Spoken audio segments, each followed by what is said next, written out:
All right, welcome back to House of Prep. My name's Jerry. I live here in Tennessee, just outside of Nashville. On Thursdays, we like to talk about our areas. So that's my area. Gas prices actually has gone down a few cents. Little handful of change. It's down to $4.46 a gallon, where I can find it here local where I'm at. And I don't know how your areas are looking. I know that's a very minuscule amounts of money as far as it saving money, but we'll take what we can get at this point. Food, looking at stores, my thumbnail, water. Let's talk about that for just a second. My wife had been shopping this week, and everywhere she was going, water was out. They had none, no pallets of water. As you see in my photo, when I was able to go, very fortunate, there were some, and I picked up 2 cases, and folks around me were grabbing about the same or more. They were water is going hot, like hotcakes, probably because it's scalding warm out here. The last earlier part of the week, we actually had some pretty nice days. Low humidity, better as far as the temperature goes, but here lately it's skyrocketed. So I know that the heat can cause obviously a lot more hydration, so it's going to cause more people buying water, and as far as being able to have it, it's easy to throw into ice bed, a cooler, and having plenty of hydration for when they're out in the heat. A lot of people work outside, so I understand all that. But let's talk about other parts of the store. I was going up and down the canned goods aisle, all your canned vegetables, your canned meats, the different pastas and things that you can get in cans like Chef Boyardee's and things like that. A lot of things are just down low. And for a while there, things had been stocked back up. But that's what I always say, it kind of that comes in cycles. I know that there's been a lot of release of supplies, probably because of ships that finally were getting unloaded, warehouses that were finally getting enough trucks to get the product spread out to the different regions of our country, and that's like we had a shot in the arm, like a little bit of a product shot. So I'm hoping that can continue, but as I've been kind of watching the store this week, it's not looking as hot, not looking so good. Things are starting to dwindle back down again, and prices are still going up. I double checked the chicken breast, $2.78 a pound. Coming from $1.99 a pound. Prices are still going up. Remember the tuna packs I love to buy? And we talked about those before. I used to get them for $1.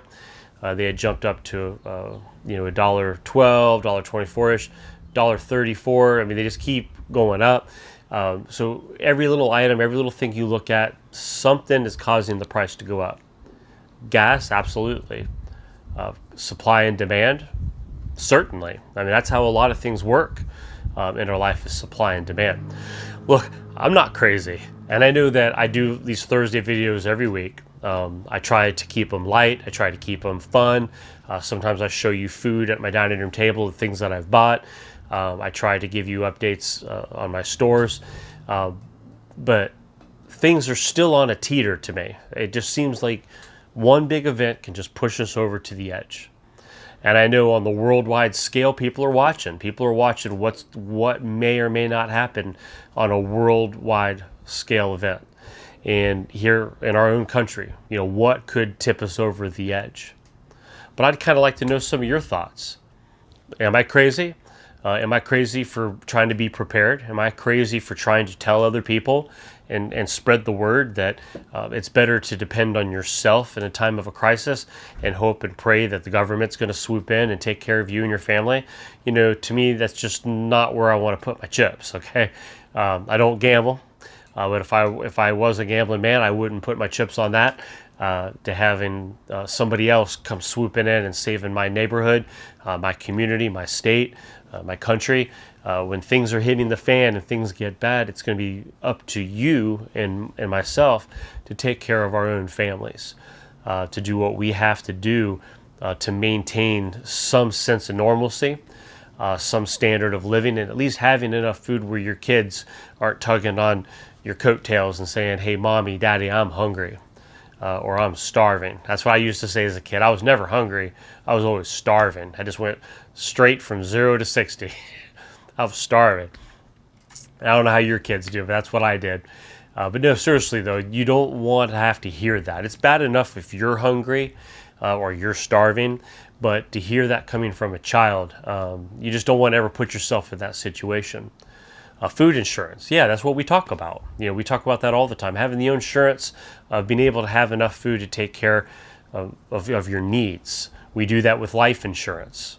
Someone passes away, you want to make sure that there's money left behind to take care of the needs. There are needs in that type of an event. That's a crisis. That's a SHTF situation for your family, especially if you're the breadwinner of the person that's passing.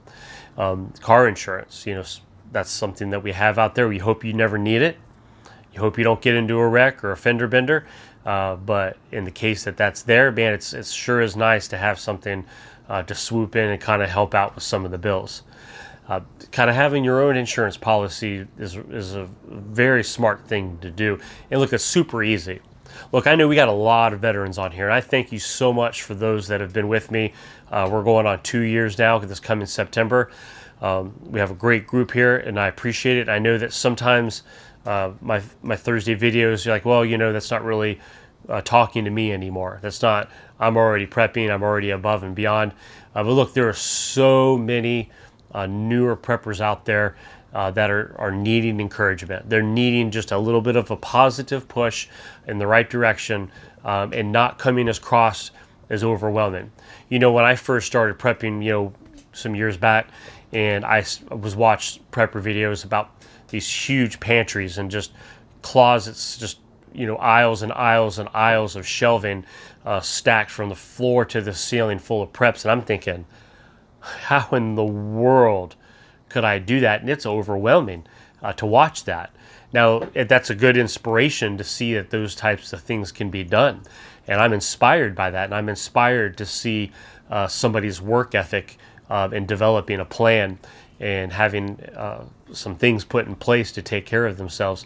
But for someone new starting out, not everybody can handle all the information and all the pictures and all the videos of the hardcore prepping that's out there. So I always try to keep things on a little bit lighter of a side of it.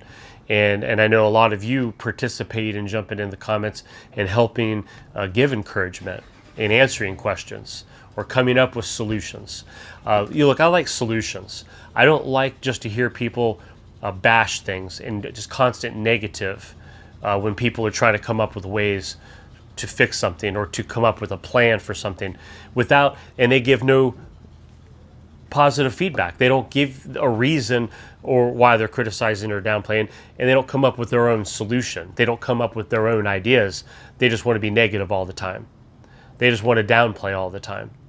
And that's why I've always tried so hard to keep it here at House of Prep to where we come up with solutions, and it's okay to disagree. Look, there's enough things going on in our world and our country. We can divide right down the middle and have disagreements on multiples of issues. And some of us would have multiple things that we do agree on, and that's great. That's part of the human process. That's life. That's how you deal with life. Now, how you choose to handle disagreements and choose to handle things where we're on different sides of the fence. That's what makes or breaks us, okay? That's how we can evolve in ourselves, on our own personal journey, how we can communicate to people. Now, look, I get it. There's some days, look, I am tired of people. I just want to move up to the mountains. I want to get lost up there forever. I don't want to have to ever see just me, maybe my little group of family and whatever, but never have to see people for the rest of my life, and I'd probably be okay with that. But that's not where I'm at. So you kind of have to learn to just deal with things on a case-by-case basis. Stay patient, stay calm, keep your head on a swivel. We're at a stage of life and a stage of our history. Now's not the time to panic. Now's not the time to lose your cool. So anyway, I hope you guys have a great rest of the day, and I'll catch y'all later.